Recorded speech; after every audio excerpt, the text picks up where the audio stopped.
not only on the Earth, but up in space. This research could provide previously unknown foundations for future hydrogel studies. It's a great example of how microgravity can offer new insights into systems we've already explored on Earth.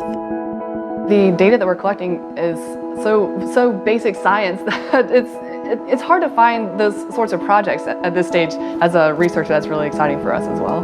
And it's in space. And when it gets to space, it goes into the hands of astronauts who will run the experiment in orbit. Just like training for launch, landing, and spacewalks, crew members participate in hours of scientific training to prepare them for running many of the hundreds of experiments that are ongoing aboard the space station. Ready to go to class with an astronaut? We'll take you along. Well, a lot had changed in 11 years since he was up there. It was a new experiment, so he hadn't seen that either. They tell us, hey, this is a lot easier if you just go upside down. You're going to be in microgravity and this will work differently.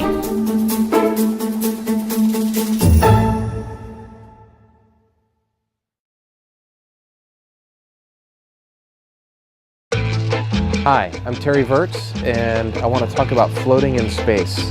One of the first things that you need to realize when you get into space is that even though you feel like you're falling, you're not.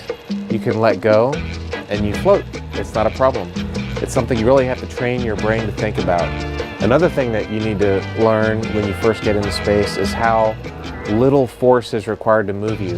And another cool thing is you could be on the ceiling. It makes it very easy when you're working. You have to get some work done up here, you just go up on the ceiling and get your work done.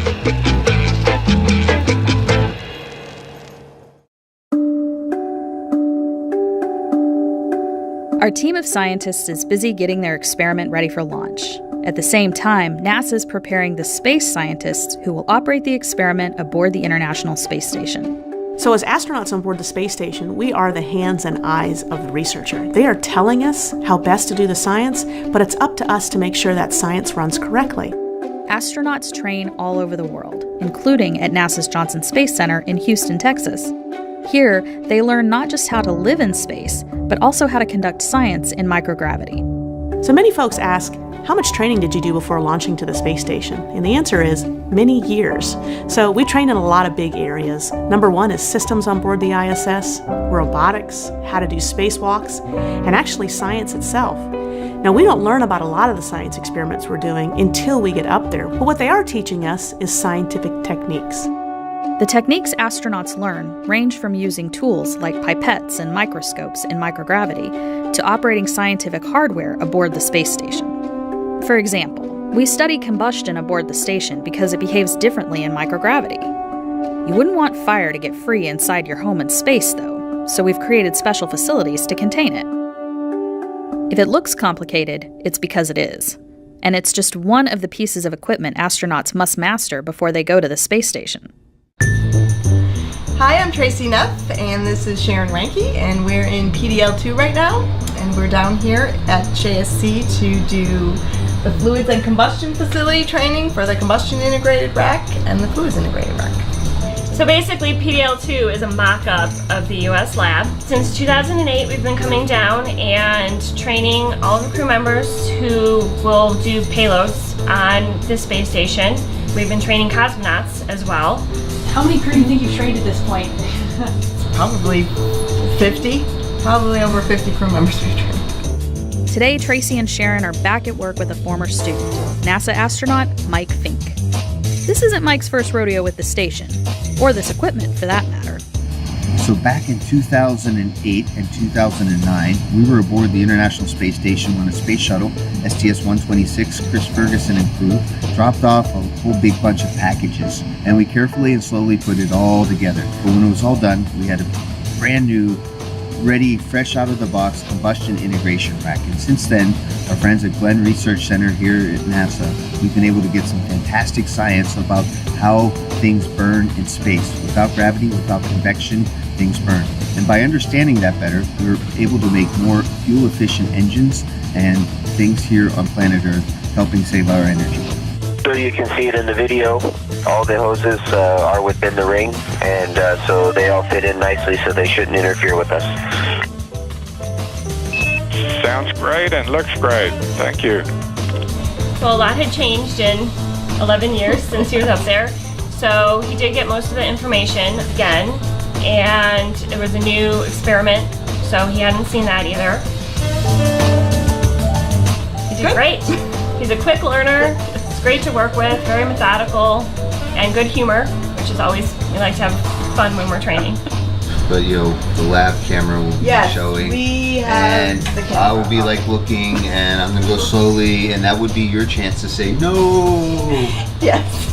We are watching you, yes, and help you whenever we can. This isn't the last time Tracy and Sharon will work with Mike. When he launches to the station and works on combustion projects in space, they'll watch over his shoulder through a camera broadcasting to Glenn Research Center in Cleveland, Ohio. Christina, this is Sharon with an answer to your question. So they do want you to go ahead and install the cable tie. Copy all. Thanks for having that down for me. Anytime.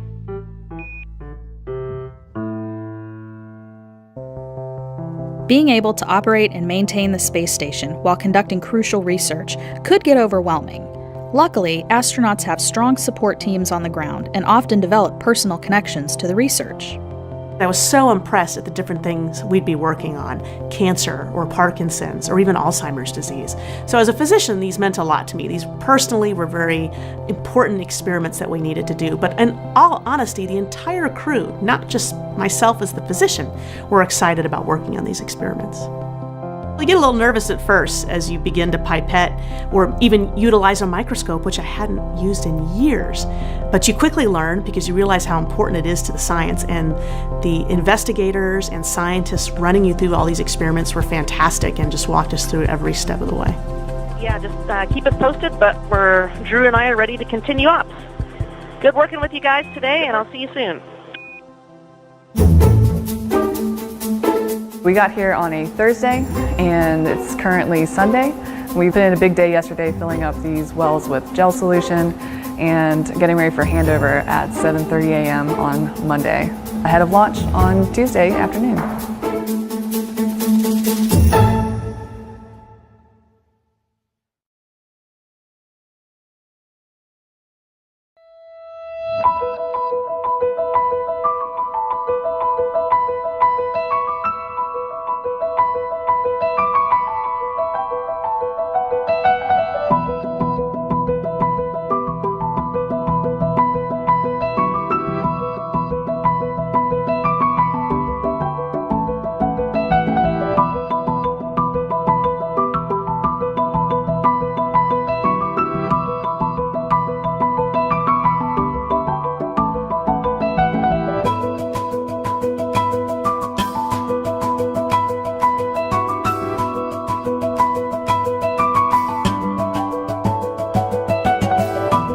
The Cold Atom Laboratory is in many ways the coolest thing and the coldest thing we've ever done on the International Space Station. It is allowing us to investigate cold quantum gases and make breakthroughs in areas of physics that up until now have been unavailable to us.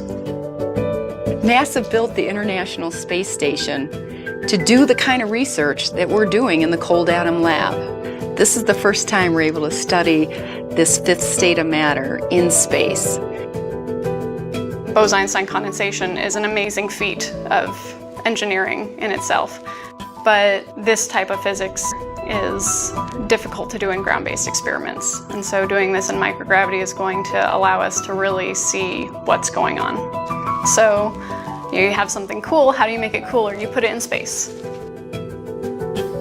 Our ability to study cold atoms is really going to advance our knowledge in areas that will help us in quantum computing, quantum communications, and learn even more about gravity and how it interacts in our universe.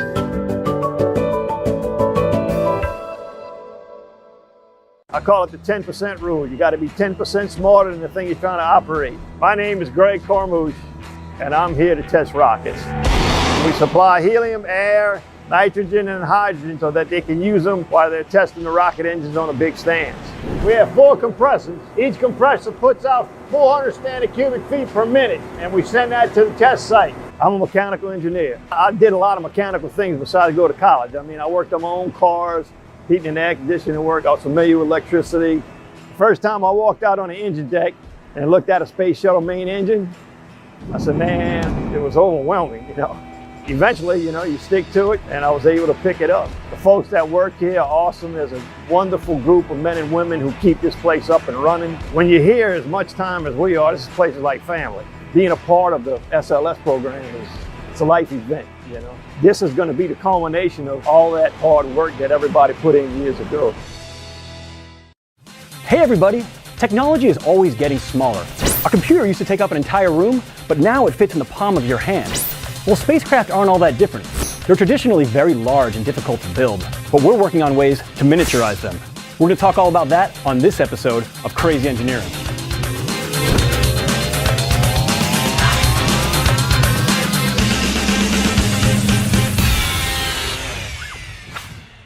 Hey everybody, we're here with Andy Klesch in one of JPL's smaller clean rooms. We're building CubeSats in here. Andy, what exactly is a CubeSat? A CubeSat is really just a standard for a small spacecraft, and we're talking a very small spacecraft, 10 by 10 by 10 centimeters at the smallest on here. And yet they go up to about 30 by 20 by 10 centimeters. And we've launched hundreds into low Earth orbit for the last 10, 15 years.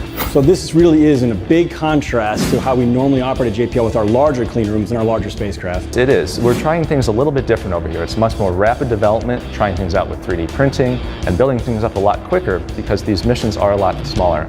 If I were to build Voyager today, could I miniaturize it? Could I make it really small? Absolutely not. Voyager has so many different capabilities, and these CubeSats are very, very limited, but they're very focused on what they do, so they can do one thing and do it very, very well.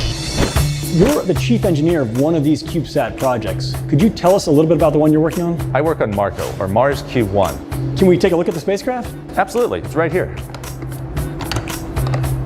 This looks more like a computer to me than a spacecraft. Can you explain a little bit about how it works? We have a propulsion system to actually steer us to Mars, a radio to talk back to Earth, and the computer and electronics so that we can actually operate. So Marco's actually going to Mars? That's right, we're launching with InSight. So Marco will travel along with InSight all the way to Mars? Actually, there are two identical Marco spacecraft, and they'll separate from InSight at Earth. Each spacecraft will then travel to Mars on its own over 6.5 months. Marco's single purpose is to relay data back from InSight during its entry, descent, and landing at Mars. We're really excited about this. It's the first interplanetary CubeSats that we'll have. What do you see for the future of CubeSats? Because these are low cost, we see them going to many cool places throughout the solar system. We also see them working together, what we call fractionated space, where the spacecraft is really broken up into all individual instruments, each with a focused task. And together, they're performing the entire mission. We're hoping to see all kinds of new technology with CubeSats down the road. Andy, thank you so much for showing this to us. Hope you guys had a lot of fun learning about it. Check back soon for some more crazy engineering.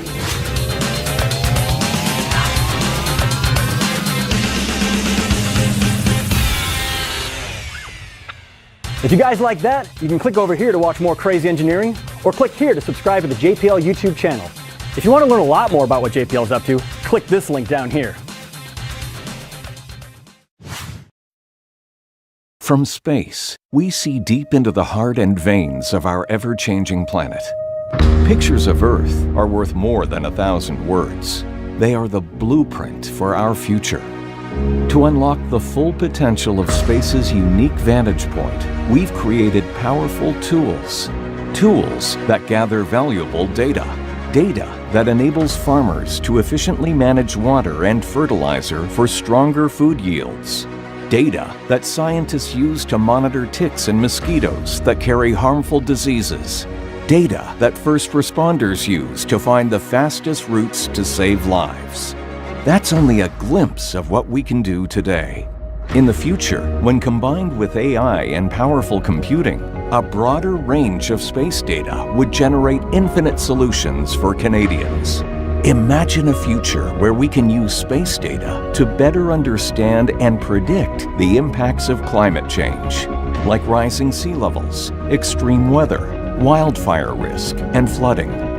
Measure the health of our forests and create predictive maps of pest damage and burn extent. Produce real-time dynamic navigation routes to protect whales and other endangered species. Ensure security and sovereignty in Canada's vast Arctic. Tomorrow's challenges require investing in innovative solutions today. Earth observation is key to securing economic opportunities and improving the lives of Canadians. Together, we can define Canada's future.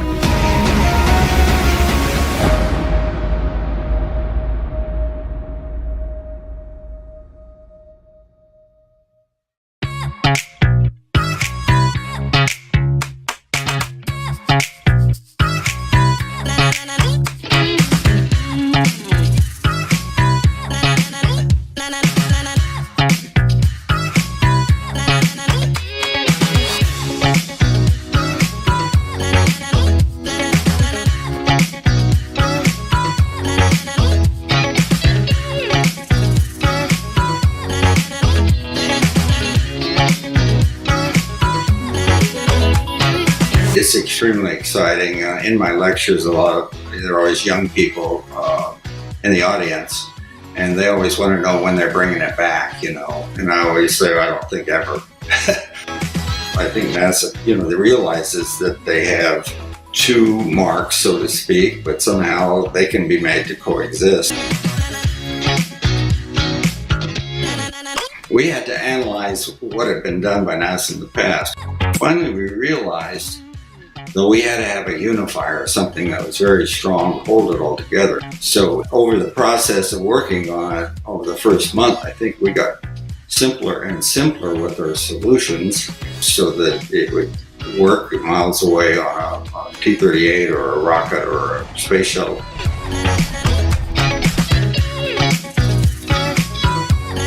We were trying to embody in the logo innovation. You know, the organization still had aeronautics as well as space, and so that you see a kind of nose cone design inside of the A's and propulsion, kind of upward thrust. Great simplicity, but still movement. Roger, roll, Discovery. The term worm came out of Florida in a newspaper down there, and it was meant to be derogatory, and I personally thought it was very derogatory. And eventually, over the years, the worm became a term of endearment, but it wasn't meant that at all in the beginning. When they started producing apparel a couple of years ago, they found out how young people in particular really like this program, and so they've allowed it to kind of come back to life on its own.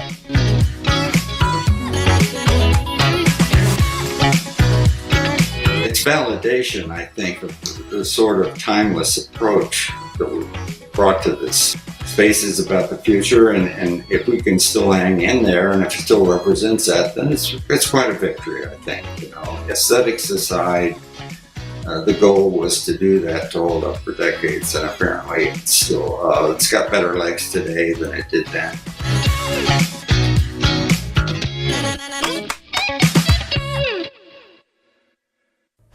It's a new era of pioneers, star sailors, thinkers, and adventurers. 3, 2, 1, 0. All engine running.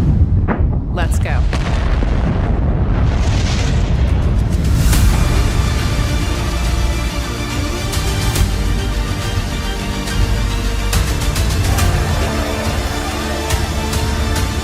We have been given the scientific knowledge, the technical ability, and the material to pursue the exploration of the universe.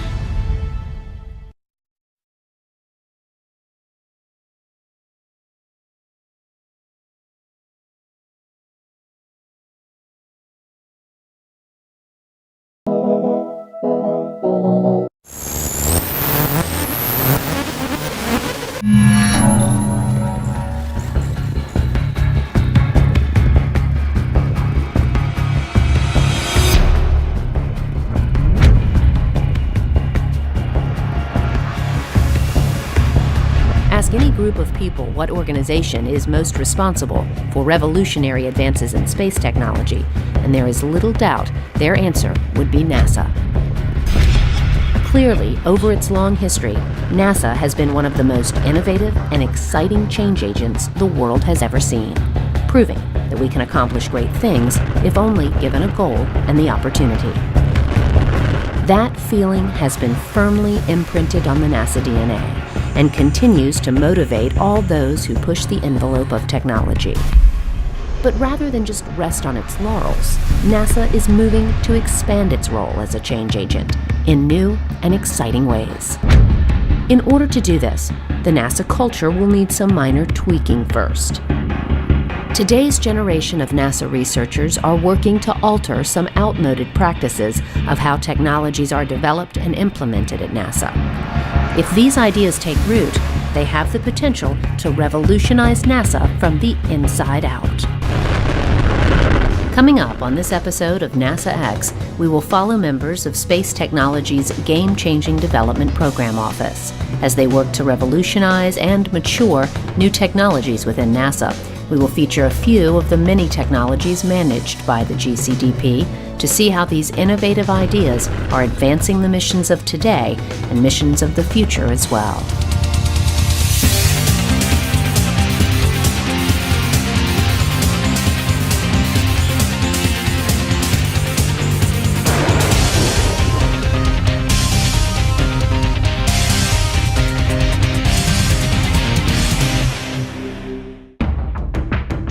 NASA has a long and storied past.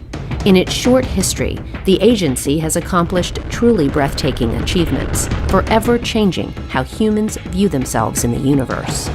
The NASA of today is no different than the one of the past, of course. It is still the world leader in space technology and is still accomplishing truly unbelievable feats. But many in the NASA community have seen the pace of technological breakthroughs slow in recent years. That was not always the case. In NASA's early years, it seemed like many of its projects were stuck in fast forward, none more so than the Apollo program. President Kennedy made his famous Man on the Moon speech at Rice University in 1962, and by July of 1969, Neil Armstrong was stepping out of the lander onto the surface of the moon. One reason we got there so quickly was because NASA made the decision early on to let the engineers lead the charge toward the moon, rather than the norm, which was to have a more bureaucratic structure. That is not to say there was not structure. There was just an understanding that more risk must be taken in order to complete the mission in the given timeline. But as the Apollo program retired and the shuttle came online, a shift began. The culture within NASA became much more risk-averse and, rightly, more focused on safety and successful missions. But with this new posture, less focus went into the development of transformative technologies. This mindset permeated throughout NASA, and eventually, in the words of one NASA official, NASA became more evolutionary and less revolutionary. NASA never stopped innovating, but researchers developing new technologies often found substantial hurdles in their way. To better understand this, let's look at what NASA calls TRLs, or Technology Readiness Levels. The 9 TRLs measure the maturity of evolving technologies and order them from 1, which is the lowest, to 9, which is a technology that is fully developed. An example from history of how the TRL system works can be seen in the late 1950s, when the famed NASA engineer Max Faget came up with an idea for the Mercury spacecraft. Dr. Faget was sitting in the cafeteria at NASA Langley drawing on a napkin when he came up with the idea for the basic shape of the Mercury capsule. He fleshed out the details with his team, and soon they had the beginnings of the craft, which put them at Technology Readiness Level 1 for the Mercury project.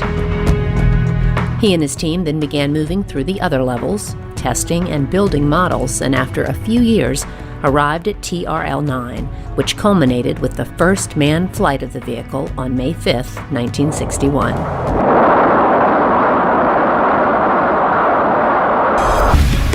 The same basic concept is still used today.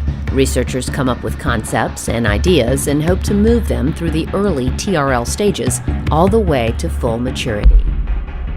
This system is the framework from which NASA engineers develop technologies, so it goes without saying that the TRLs are very important within NASA.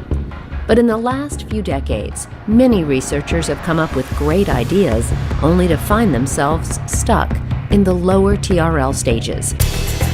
But in the early 2000s, pushback began happening within the NASA research community.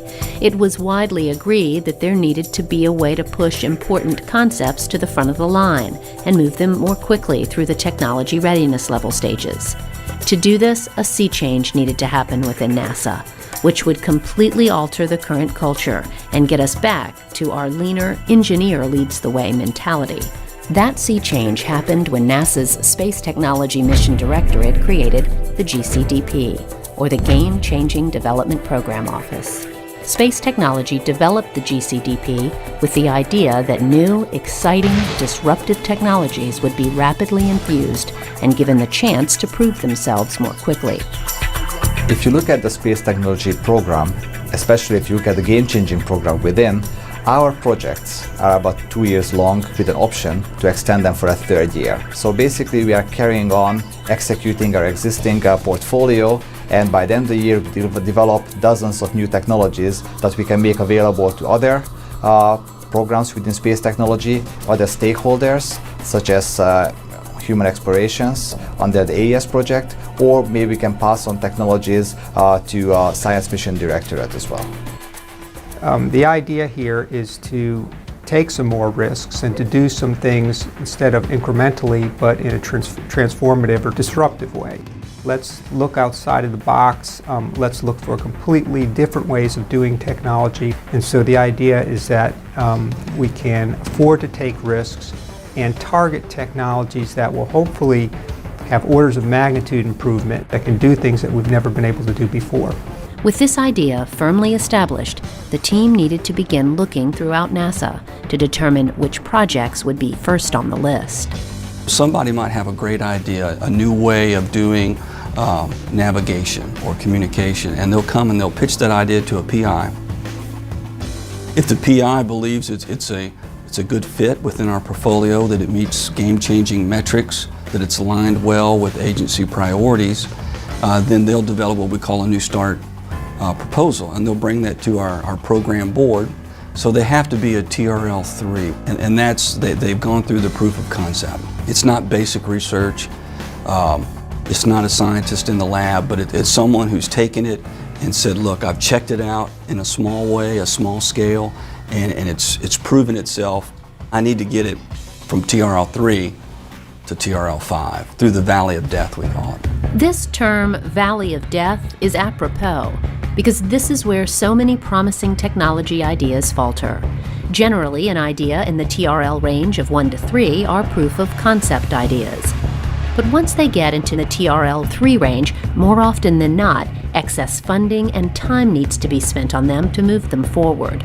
This level is where so many technologies of the past fizzled out. But one of Game-Changing's central goals is to grab the hand of some of these ideas and lead them through this valley of death and on to actual missions. What we are doing here in Game-Changing is we're taking a bunch of technologies in this 3 to 6 range, and we're rapidly advancing them. We can take selective ones, the best ones that we can find, we can advance them for a 2 to 3 year period. We can mature them from this lower TRL to where they can be used by projects and missions, and then we can go on to the next one and do it again and again and again. With the goal set, the team began the process of looking at some of the best ideas within NASA, choosing a wide-ranging set of technologies to help rapidly mature and begin this new approach for the agency. The GCDP manages over 30 projects that focus on everything from nanotechnology and lightweight materials to nuclear systems and solar electric propulsion. The hope is that with enough support, the GCDP-managed technologies will eventually be used to help create innovative new space technologies for our nation's exploration, science, and economic future. One of the first technologies they chose is from NASA's Robotics and Autonomous Systems and is located in this lab at the NASA Johnson Space Center. Here, a small team of highly motivated young robotics engineers are working on an idea that has the potential to help astronauts on long-duration missions and may end up changing the lives of millions as well.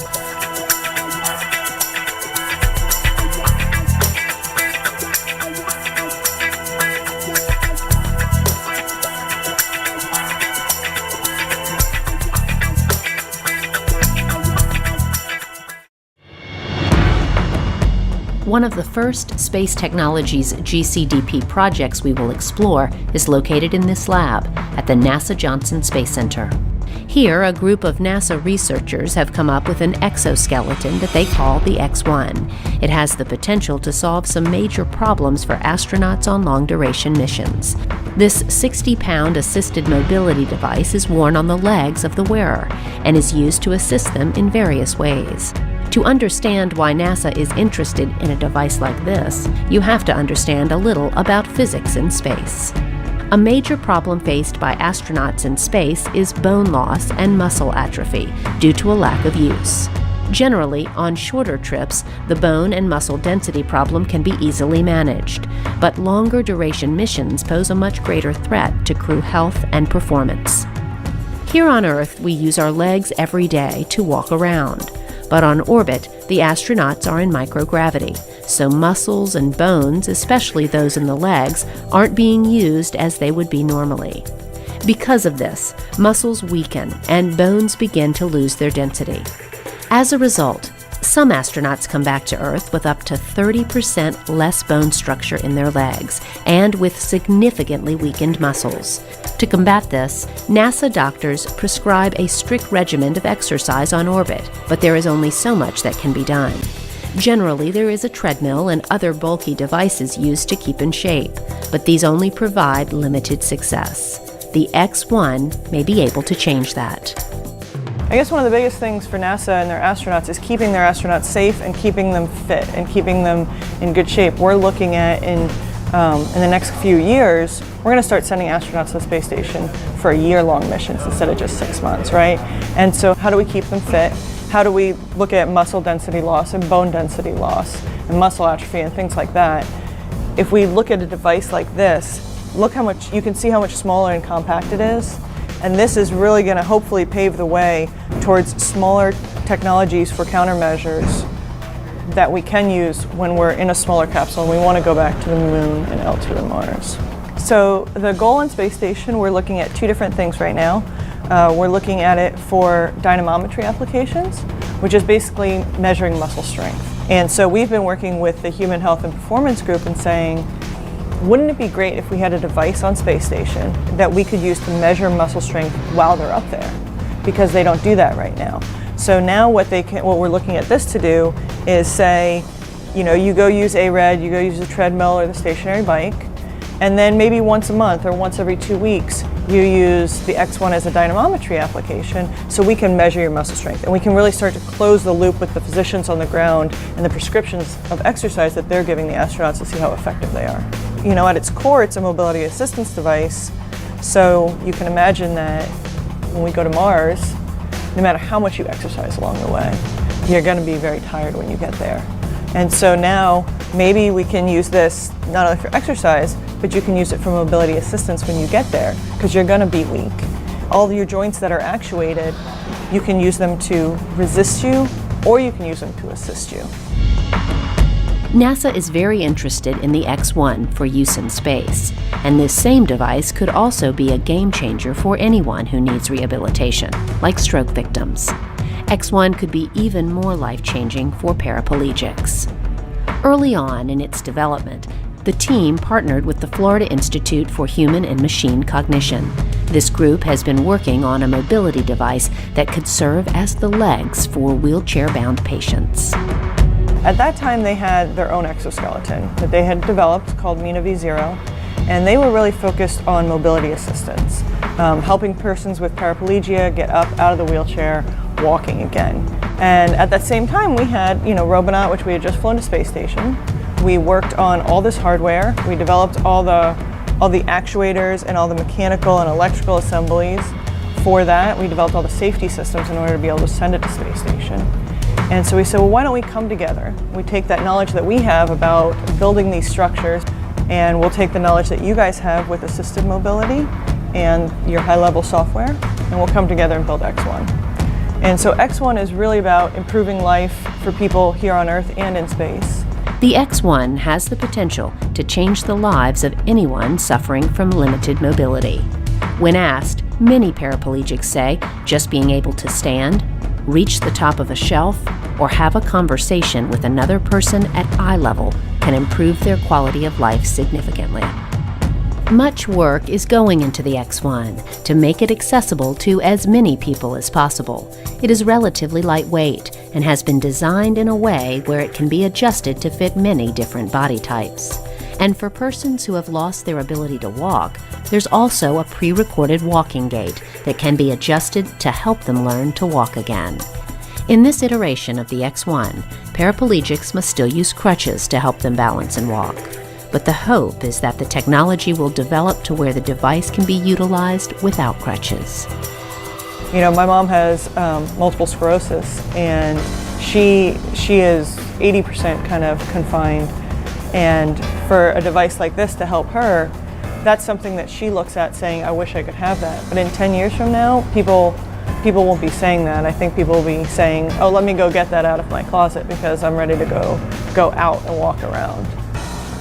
Sometimes technologies develop slowly and incrementally, and sometimes things happen all at once.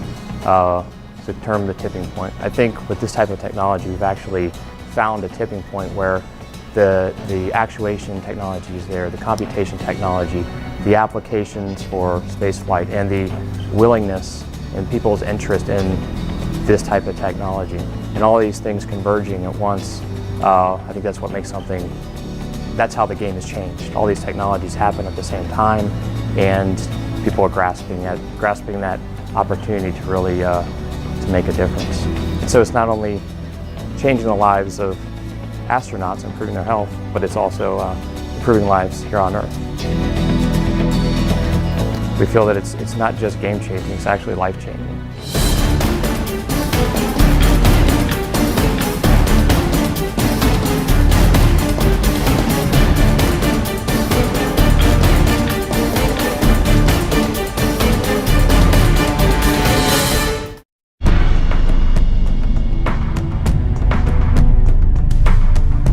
Spaceflight has many obstacles, one of which is weight. Any mission off this planet has a weight restriction. NASA has estimated roughly $10,000 per pound to get something into orbit, so weight reduction is a huge factor. If manufacturing costs could be brought down as well, millions of dollars could be saved on each launch. The challenge of creating low weight and less costly launch components is very attractive. The Game-Changing Office is taking this challenge very seriously and has created a composite cryo-tank to offset additional weight and possibly save money. Current propellant tanks are made from metals like aluminum. As the name suggests, the composite cryo-tank is being made from a strong, lightweight composite material that have a huge upside when talking about saving weight and money.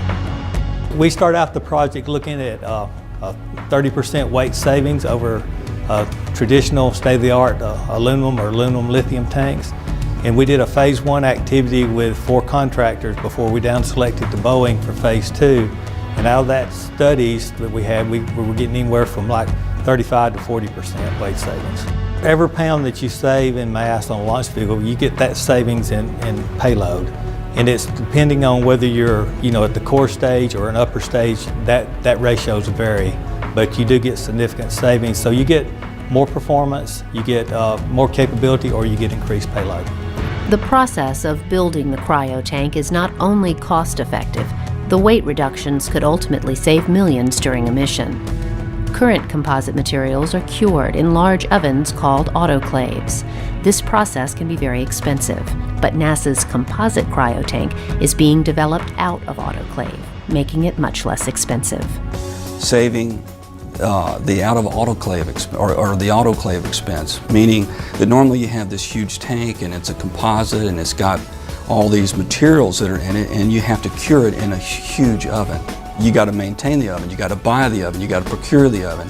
So if you can find a way to manufacture with the same technical integrity as a tank that's gone through the autoclave, outside the autoclave, you can cut development costs significantly. 30%, I think, is the number that they're saying. And not only development costs, but recurring costs. You make these tanks, it doesn't have to go into an oven. The way it works is a fiber placement head on a robot is programmed to lay down the material exactly where it is needed. This new process reduces costs, time, and most importantly, produces a better product. Because all of this technology is relatively new, the NASA team is using a process called the building block approach. First, they test small coupons or pieces of the material to make sure that it can measure up to expectations. It is then made into larger pieces and tested again. The project is currently at the point where a scale model 2.4 meter tank is being tested, with the eventual goal to build a full-scale tank to fit on a launch vehicle. The current 2.4 meter section is located here in this silo in the west test area at the Marshall Space Flight Center, under the shadow of test stands for the Apollo engines. Engineers have placed a foam coating over the tank and will then test it in a way that would be expected on a launch vehicle. We put the tank through the exact conditions that it would see in the launch vehicle. So we fill it with the cryogenic material, in this case it's liquid hydrogen, and then in the case of a launch vehicle, we may have to empty that. So we would fill and drain, pressurize, unpressurize, all to determine how the tank reacts to those conditions and loads. With this test completed, engineers can look for problem areas, fix them, and then move on to building the larger tanks. And if successful, this game-changing process can be adapted to other parts of a launch vehicle, making it more lightweight and less expensive. These are just a few of the ideas that are being worked on by the Game-Changing Development Program Office. But many more innovative ideas and technologies are being moved through the game-changing lane each day. And with each new development, change is coming to NASA that is allowing the agency to rapidly infuse technology and make smarter decisions about how to move forward and create different approaches while changing the culture. Much of the credit for this positive change can be placed directly at the feet of Space Technology's Game-Changing Development Program Office. Personally, I would love if 5 years from now somebody said they really changed the game. They made a difference for NASA. That's all I'd need to hear.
The reason that you would do any kind of experiment in space is if there's something particular about the space environment, and most often that is microgravity. So mostly the ISS gives us the ability to either do something that we can't do in a facility on Earth or investigate some phenomenon, some property in a way that we can't on Earth. So for example, some of the tissue architecture, these really delicate tissues, as you start to build them up, they would collapse because you have gravity, or the cells would naturally settle to the bottom of the plate. And so you just can't study the answer to the question that you're looking for. So the space station lets us have that ability to either test what the effect of gravity is or remove that problem entirely from our experimental setup. Yeah, the space station's an incredible place to conduct research. It was sort of like being in the world's most amazing lab when I was up there in 2016. So when you're a scientist, you're used to working on one thing over and over and maybe really refining the details on that over the course of a PhD thesis or a lab project. On space station, you get somebody's incredibly refined project times 200 different fields. So for me, it was a chance to learn about all of these different areas of science, and they each have a team behind them. So I was usually pretty excited to open the container and do whatever experiment that day brought. I also really got a chance to talk to those PIs, the principal investigators, and those scientific teams, and understand everything that was going on behind their experiments and read their papers. So by the time I got to doing the experiment, I was pretty excited to take it out and to see what was going to change in microgravity. Yeah, science in space, it's an amazing lab and it's incredibly fun. So we are smiling all the time. I'm Kate Rubens. I'm a scientist and an astronaut.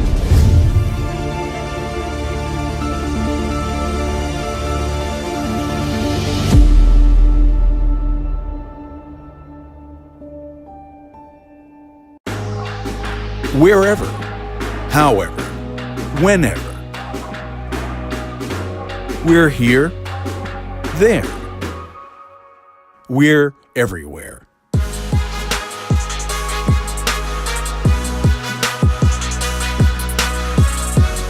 NASA Space Communications and Navigation.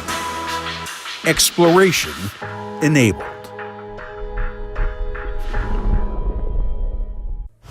It's a new era of pioneers, star sailors, thinkers, and adventurers. 3, 2, 1, 0. All engine running. Let's go.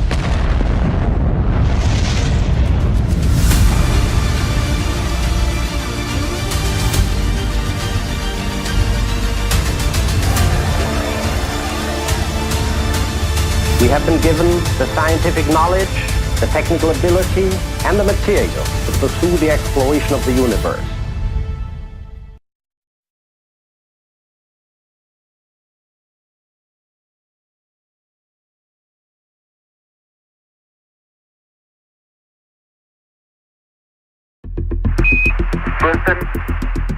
It's the first word from space before history is made. From landing a man on the moon to assembling the International Space Station, NASA's Johnson Space Center serves as the iconic beginning to some of the greatest moments in American history. Moments that are triumphs of engineering and international cooperation. Today, we are leveraging our past successes to create even more daring missions from the moon. Made possible with the Orion and Gateway programs, which are both orchestrated out of Johnson, the desolate moon will serve as NASA's jump-off point as we journey to unlock the secrets of the universe and understand how it all began. Today, we push forward to the moon. Tomorrow, we leap to greater heights and new destinations. There is history to be made. In Mission Control, we eagerly anticipate the first transmissions from unexplored worlds. Giant leaps start here.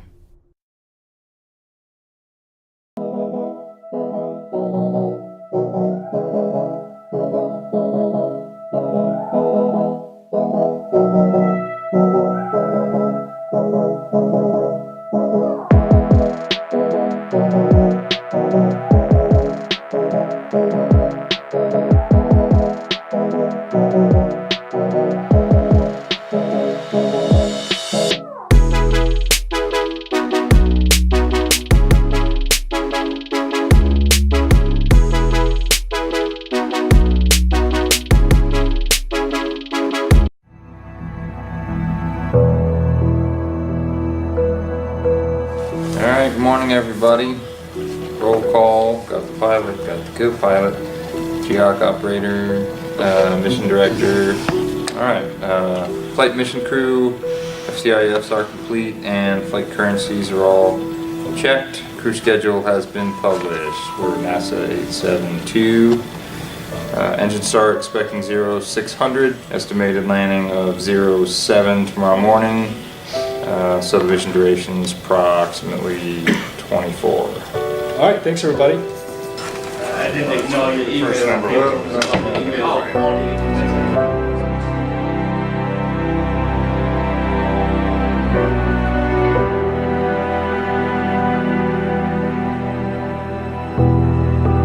Hawks are strong, powerful birds capable of flying thousands of miles each year.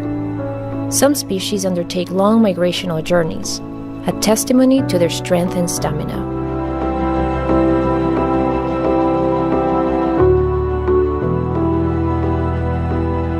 Our bird will fly over 10,000 nautical miles and will reach an altitude of 65,000 feet.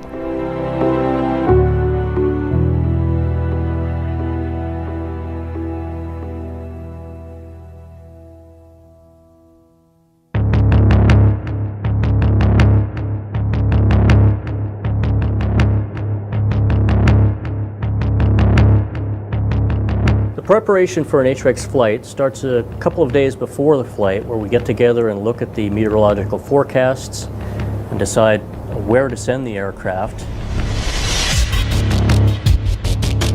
Those targets are determined by the circulation of the atmosphere, which varies from day to day.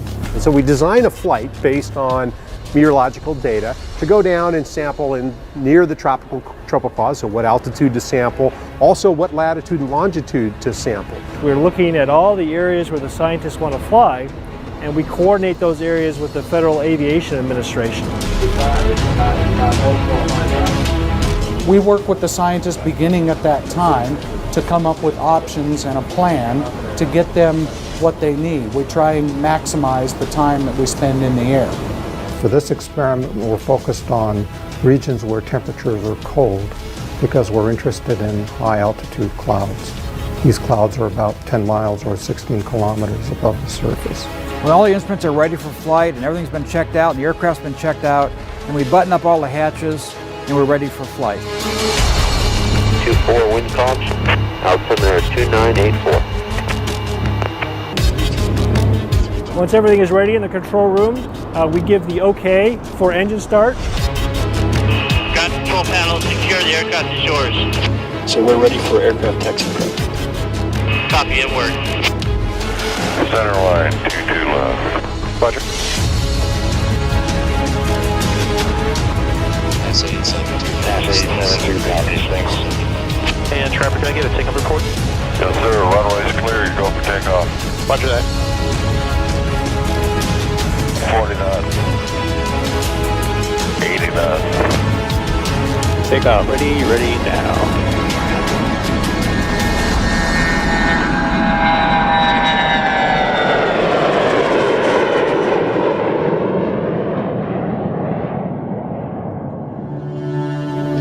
And payload admission, this is data, KUSR.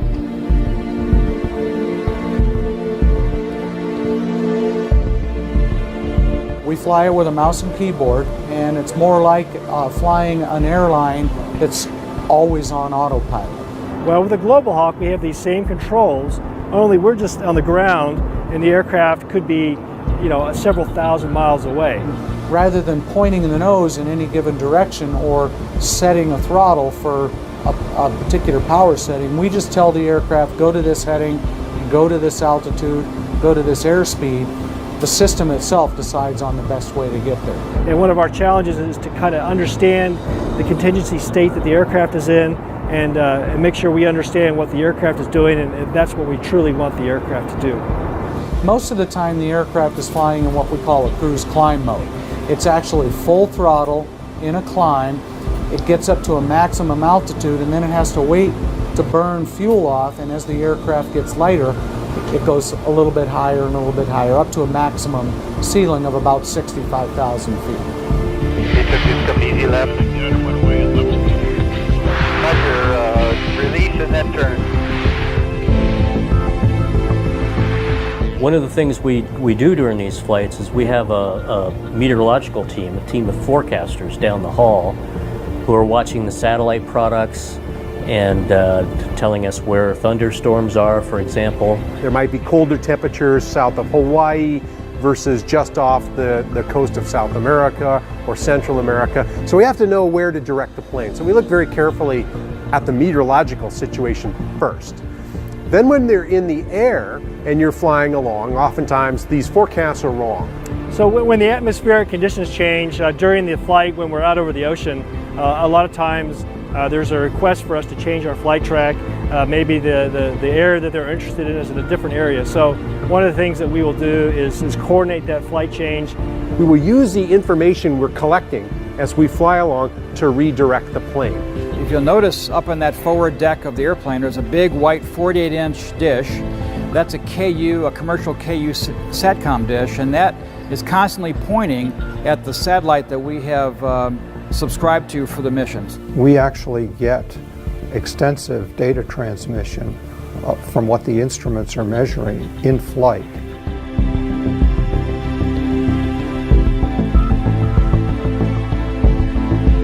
We decide based on what we see to send the aircraft somewhere else or to have it go down to different altitudes. The classic case, as I said, is you look down, you see a cloud on the LiDAR, and you say, we're going to turn around, descend into that cloud, and sample it. So we'll profile down through these thin clouds, making measurements of not only water vapor, but the temperature and the pressure and a range of other gases, including ozone, chlorofluorocarbons, and so forth, so that we can understand the movement of air and the behavior of the air in that layer as we dive down.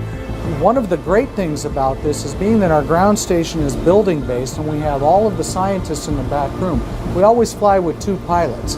This gives us the opportunity for one pilot, the mission commander, to get up, go to the back room, leave the other guy to monitor the airplane, and we can talk with any one of the particular scientists, whoever has the most important data that they want to get at that particular time, and we can work directly with that scientist, sit right down at the table with him or her, and decide what's the best way to get them what they want and still meet everybody else's needs. Obviously, the pilots fly the plane. They're the ones who are talking to ground control, but the pilot has to know where to go, and that's where the scientist role comes in. The scientist will pick the targets and direct the plane towards the appropriate targets, both before we fly and while we're flying. It's quite a process because sometimes it can mean a major shift in the flight track. So we will look at what they have proposed and provide some feedback, and then we have to talk to air traffic control to make sure that what we're proposing is okay with them. So we'll change the flight track sometimes many times during a flight. And so that's how we coordinate between the flight operations team and the payload operations team. So it's a very close collaboration during a flight between both groups.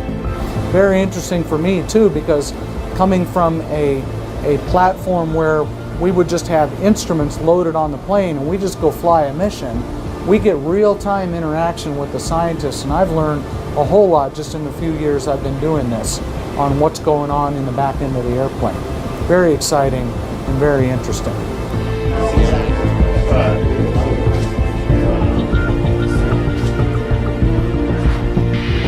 872's coming right, not bad.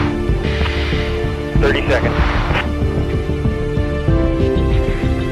Well, what next and what's important to do? We hope that ATREX will improve our understanding of this part of the atmosphere, but ultimately ATREX will raise some additional questions as well. We have a lot of work to go, and we hope that doing ATREX with multiple missions, different times of year, in different parts of, mostly over the Pacific, but into the Indian Ocean, to fully understand the range of conditions that we'll see, that models have to consider all of those ranges of conditions in order to understand the climate system properly. We need to develop some more instruments and fly them on Global Hawk and other high altitude aircraft to make measurements there as well.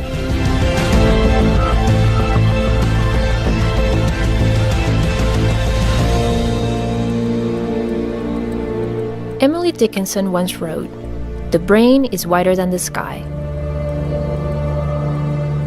Many questions have been addressed along the way, and new ones have surfaced. We'll keep searching, for the answer is in the air.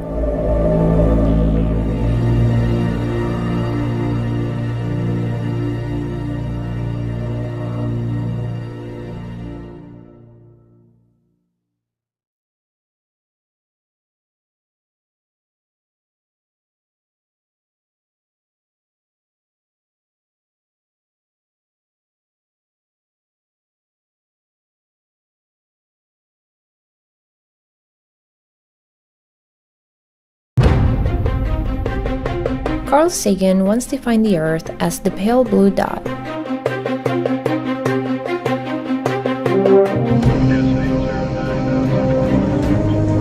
"70% of its surface is covered by water.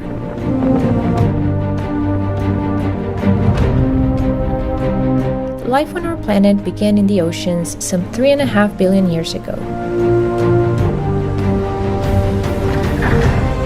Since then, water has been an essential component for us.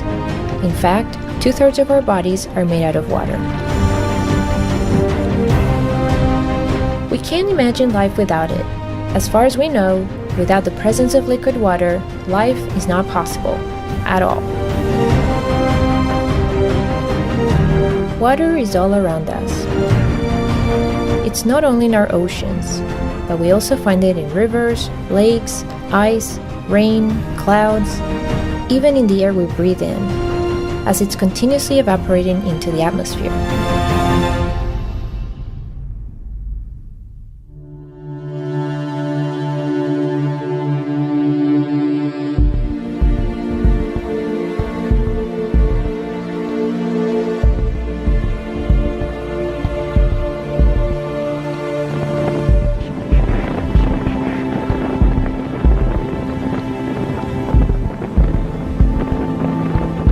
Water is important for all life. We wouldn't have life on this planet if there wasn't water. When astronomers try to think about other planets and whether they have life on it, the first question they ask is there liquid water? We have liquid water covering nearly the entire planet, 70% of the planet covered by water. There's water in our atmosphere, in the air, all around us. You don't find any place, any chunk of air in the atmosphere that doesn't have some water molecules or some ice particles or some water droplets in it. Without water as part of the climate system, we would have wild temperature swings in our atmosphere that would probably make any planet uninhabitable. So water is a key driver.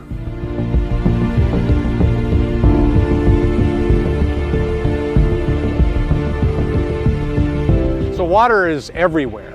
Now, the way water begins, of course, it's a liquid out here, and the sun beats down on the surface and it warms the water. It evaporates it. Just like on your stove, you put your pot of water and your heating element below it heats it up and it boils off. You get steam or you get water vapor. Same way that the sun's energy will warm and evaporate water.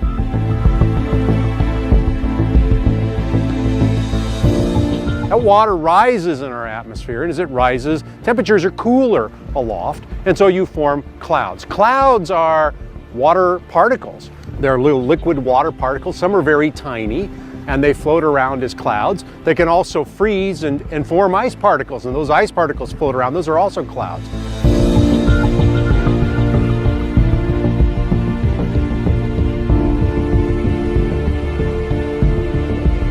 As the atmosphere moves that water vapor around and those cloud droplets, they fall out of the sky and they come down on the surface and they feed our lakes and our streams. They make the soil wet so that crops can grow. Water is really a fundamental part of our planet. It goes back to the oceans and then it goes through this cycle again. So you get this constant heating up of liquid water, becomes a gas. It precipitates out onto the land and it drives this, what we call the hydrological cycle.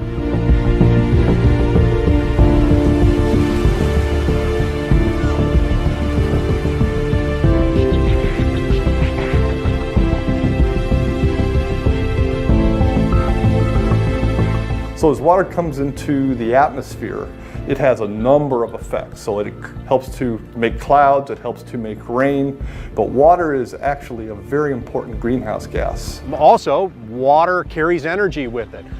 It takes a lot of energy to evaporate water. And then when water forms cloud droplets, it releases energy. So water is a big component of not only the hydrological cycle, the movement of water, but the energy cycle of the planet also, because it's a greenhouse gas and because when you evaporate water, it carries a lot of energy. So the way it works is when we change the atmosphere, put more carbon dioxide in it, it gets warmer, and that allows the atmosphere to hold more water The water is also a greenhouse gas, so that increases the temperature further, so it's a feedback effect. Water, being a strong greenhouse gas, will actually amplify the greenhouse gas effect from these other longer-lived species like carbon dioxide and methane. So that's a very strong positive feedback loop which would keep driving the temperature up.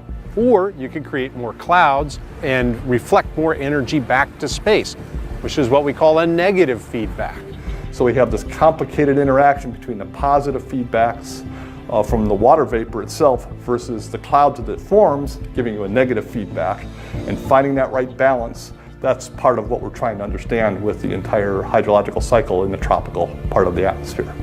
And it turns out about half of the change in temperature of the atmosphere right now and the change predicted in the future associated with the increasing carbon dioxide is caused by this water vapor feedback.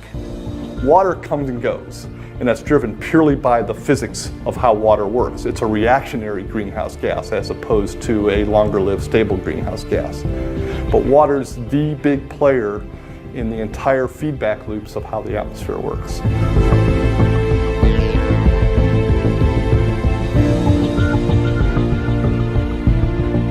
So it's very warm here in the tropics, and it's very moist. And so the air down near the surface has a lot of energy in it.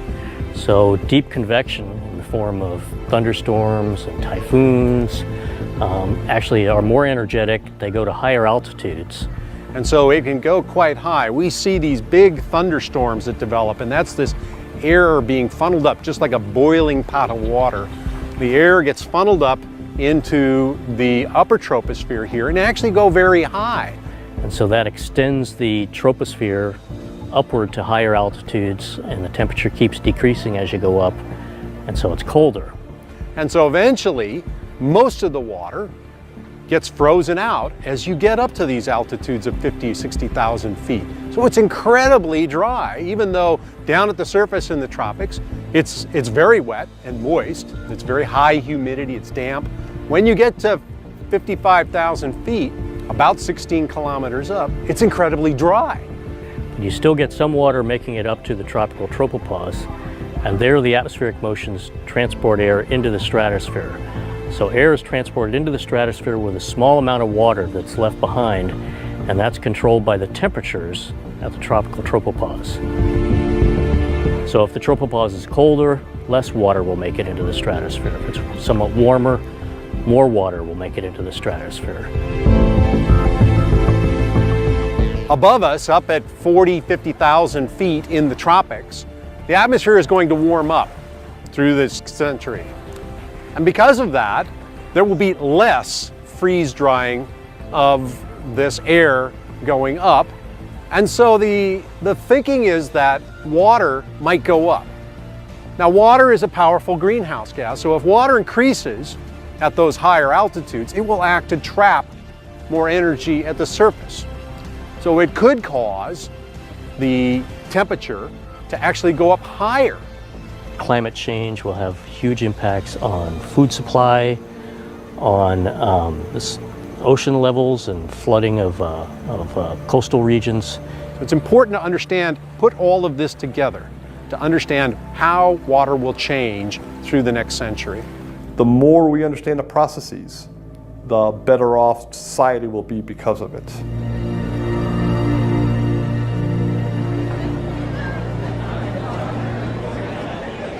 ATREX, when studying the tropical tropopause, is addressing a key uncertainty in our ability to predict future changes in climate in response to human influences.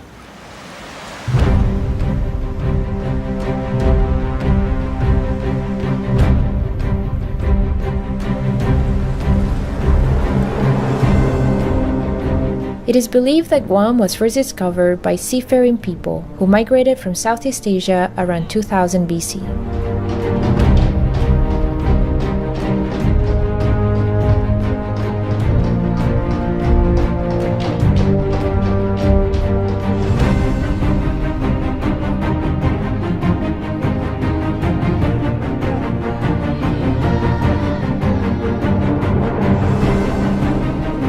When Portuguese explorer Ferdinand Magellan arrived at the island in the 16th century, he found a highly stratified society, experts in the art of sailing and skilled craftspeople, the Chamorro.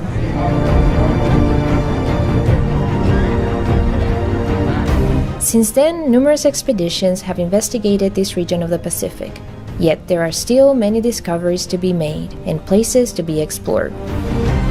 Although this time we'll be looking up, way up into the sky. Attention on that, engine start on my mark. That's number 7324.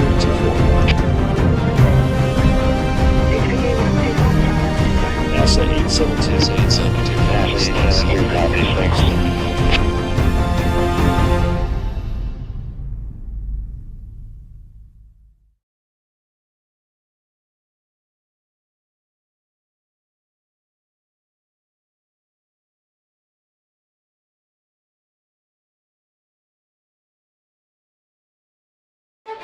Flashing across California desert skies, the airplanes you see here are writing new chapters in the story of man-made flight. There she goes. This is my first opportunity to greet you as Deputy Administrator of the National Aeronautics and Space Administration. Together, you and I must make our new agency the most unusual place. An organization that can challenge conventional wisdom. We can engineer anything we can write the requirements for. We're going to make your idea work.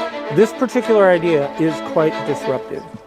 A typical flight, of course, starts under the wing of the B-52 mothership. This sleek, high-speed machine would have made Rube Goldberg proud. The manner in which we fly re-entry from space on the space shuttle was pioneered on the X-15. The X-31 pretty much wrote the book on thrust vectoring, along with its sister program, the F-18 HAR. An observation of an occultation is one of the more challenging missions that Sophia can do.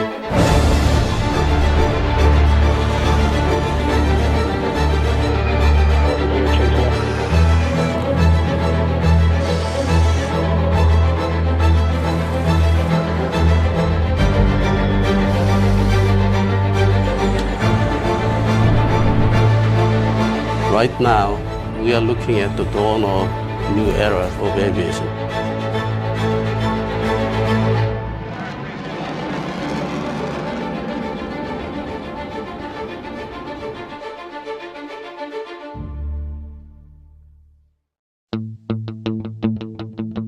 Flight loads is a crucial discipline. It is one of the areas that requires a good combination of both science and art. We often say that every airplane that we have ultimately goes through the loads lab. In 1964, a new building was rising from the desert shore of Rogers Dry Lake. The tests this laboratory has conducted over the past 50 years have supported almost every type of vehicle the aerospace industry has to offer.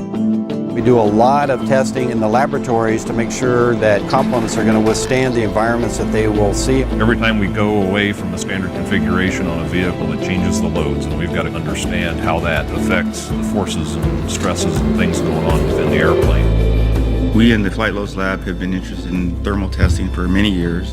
These specimens are being exposed to temperatures from 400 degrees to 1,000 degrees Fahrenheit. In order to precisely calibrate the thermal effects on the strain gauges, ground heating tests were conducted.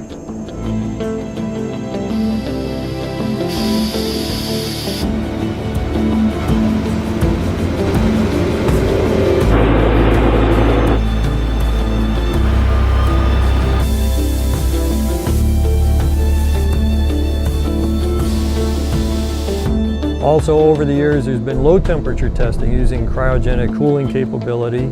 A cooling system was used to lower the glove temperature to the minus 30-degree Fahrenheit pre-launch condition. The heating and cooling systems work together to bring the entire glove to cold-soaked condition.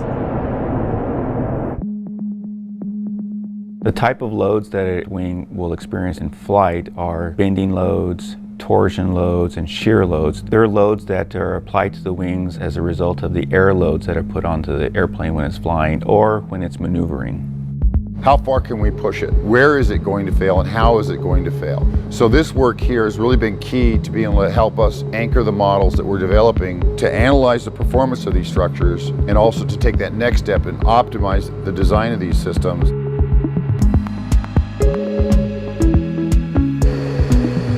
The second HIMAT aircraft underwent extensive ground vibration testing after its delivery to the UL Dryden Flight Research Center. Any aircraft in flight has resonant modes which occur as its structure flexes under aerodynamic loads.